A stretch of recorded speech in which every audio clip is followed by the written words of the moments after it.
Você sabia que muitos aspectos da sociedade brasileira são explicados através da compreensão que se tem da escravidão de povos africanos no Brasil? Fala pessoal, tudo bem? Eu sou o professor Bruno Tulux e hoje, no Momento do Conceito, os nossos assuntos serão senzala e quilombo. Isso mesmo, dois assuntos. E para você não perder nem um pouquinho dessa conversa, fique ligado depois da vinheta que tem mais. Beleza? Valeu!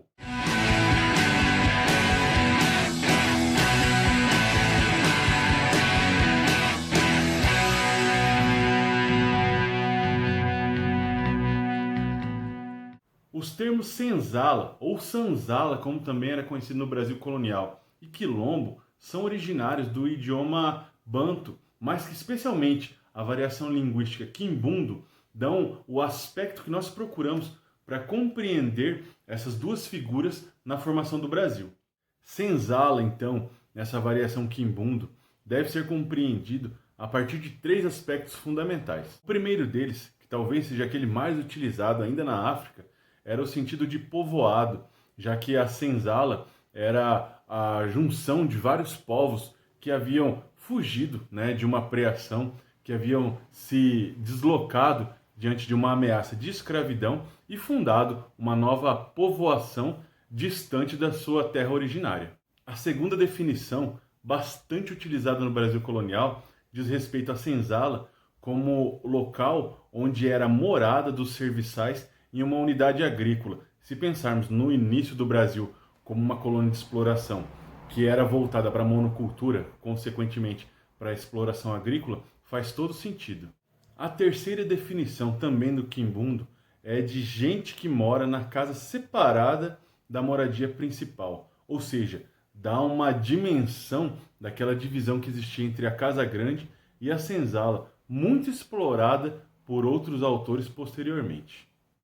Outra definição que cabe uma reflexão também é a que foi conferida pelo dicionarista Moraes e Silva no século XVIII ainda, que entendia que senzala era a morada da casa dos pretos escravos. Olha só, ele pensou isso lá no século XVIII e aí sim podemos fazer uma reflexão acerca de todos os povos que eram escravizados, incluindo também os nativos da América. Então a senzala era um termo utilizado especificamente para os povos escravizados que vieram da África. Uma atenção especial deve ser dada à primeira definição, que diz respeito à senzala como povoação, já que no Brasil colonial e ainda no Brasil imperial, essa senzala ela se desdobra não apenas como povoação, mas também amplia os seus sentidos, se desdobrando em comunidade, já que ela acabava agremiando, né, ou reunindo povos de diferentes etnias ou diferentes grupos étnicos e que viviam na mesma situação. Outro aspecto que deve ser destacado nesse contexto é justamente a forma como os paulistas denominavam a moradia dos africanos que foram escravizados, já que os negros eram extremamente raros em São Paulo, em comparação com outras regiões produtivas. A morada desses trabalhadores era simplesmente denominada Casa dos Negros. Então, isso reforça esse aspecto da cultura, da presença maciça de elementos culturais africanos para a definição da senzala como um espaço, um povoado, uma comunidade exclusiva para povos africanos. Porém, o termo senzala só se generalizou no Brasil a partir do início do século XVIII.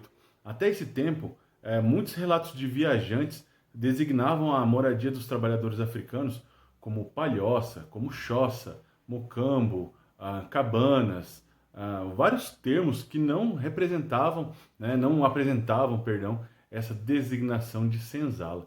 Então é possível verificar essa diversidade de nomes, diversidade de toponímias que eram utilizadas para a moradia dos trabalhadores africanos escravizados. Mas, mesmo diante dessa indefinição de um nome aplicado à moradia desses trabalhadores, é interessante perceber que a senzala, juntamente com a casa grande, com a capela e com a casa de engenho, eram os pilares fundamentais da unidade produtiva do Brasil, que era o engenho de açúcar. Isso é extremamente relevante porque dá a esses trabalhadores africanos um papel de destaque na composição da estrutura econômica e social do Brasil durante o período colonial. Isso fica ainda mais evidente quando se compara a distância entre a senzala ou sanzala da Casa Grande no Brasil quando é comparada com outras regiões onde também houve escravidão africana. Isso se justifica de certa maneira, essa proximidade, ela acaba se transformando em um apoio à Casa Grande, em um possível ataque indígena, né? O ataque dos povos nativos, onde a população negra que habitava a senzala poderia colaborar, né, com a defesa da Casa Grande, dos interesses da unidade produtiva. Isso é interessante porque em pequenas propriedades rurais, muitas vezes os escravos viviam, né, tinham seus cômodos dentro da própria estrutura da Casa Grande. Isso é extremamente relevante para compreender esses aspectos, né, do sincretismo, dos vocábulos da língua africana que existem no Brasil de hoje, da cultura, da tradição, da oralidade. São pontos onde se convertem, né, em um aspecto único, extremamente brasileiro, elementos da cultura africana e da cultura europeia. Já o quilombo, em sua origem banto, quer dizer acampamento ou fortaleza. Mas, para o Brasil escravista, o termo quilombo serve para designar povoações construídas por escravos fugidos do cativeiro. É interessante notar que essa denominação de quilombo não é aplicada somente ao escravo que fugiu da escravidão, que fugiu do cativeiro, mas sim a forma como ele lidava com essa fuga, e o quilombo ele era determinado a partir do grau de ameaça que esses ex-escravos eles se organizavam com ânimo de defesa contra esse sistema escravista. Então, para ser considerado um quilombo, deveria haver uma organização, um grau de defesa que justificasse as autoridades empreenderem uma força significativa para a destruição dessa organização desses escravos fugitivos. O fato é que nós sabemos muito pouco sobre quilombos no Brasil hoje. Primeiro, justamente por eles serem considerados uma ameaça e não haver documentação suficiente para compreender essa organização dessas pessoas que fugiam da escravidão. Segundo, segundo os historiadores, é justamente pelo fato de não haver um tratado de paz entre essas comunidades quilombolas e as forças locais, né, as autoridades locais, o que dificultava qualquer forma de compreensão dessas comunidades, diferente do que acontecia, por exemplo, nas Antilhas, onde os tratados de paz eram mais comuns, sendo que o quilombo mais conhecido no Brasil foi o Quilombo dos Palmares, né, que foi organizado a partir de um ideal de Zumbi dos Palmares. No caso do quilombo, fica muito claro que o seu termo em si já nos mostra um perfil, né, que se coloca à margem desse Brasil escravista, sendo considerado muitas vezes como uma ameaça. Porém, algumas releituras são feitas a partir desse termo, né, de fortaleza, de se defender contra a escravidão, e a partir da década de 1930 começa a se ter uma visão diferenciada do que seria de fato um quilombo.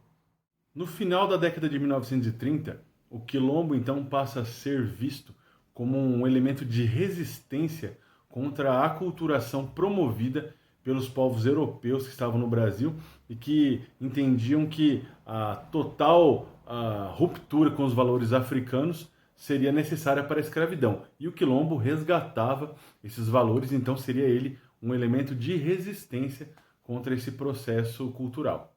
Em um segundo momento, ainda nesse contexto da década de 1930, pensou-se o quilombo como uma possível criação de um Estado africano dentro do Brasil, que se posicionava totalmente contra esse modelo escravista e era mais igualitário, mais democrático.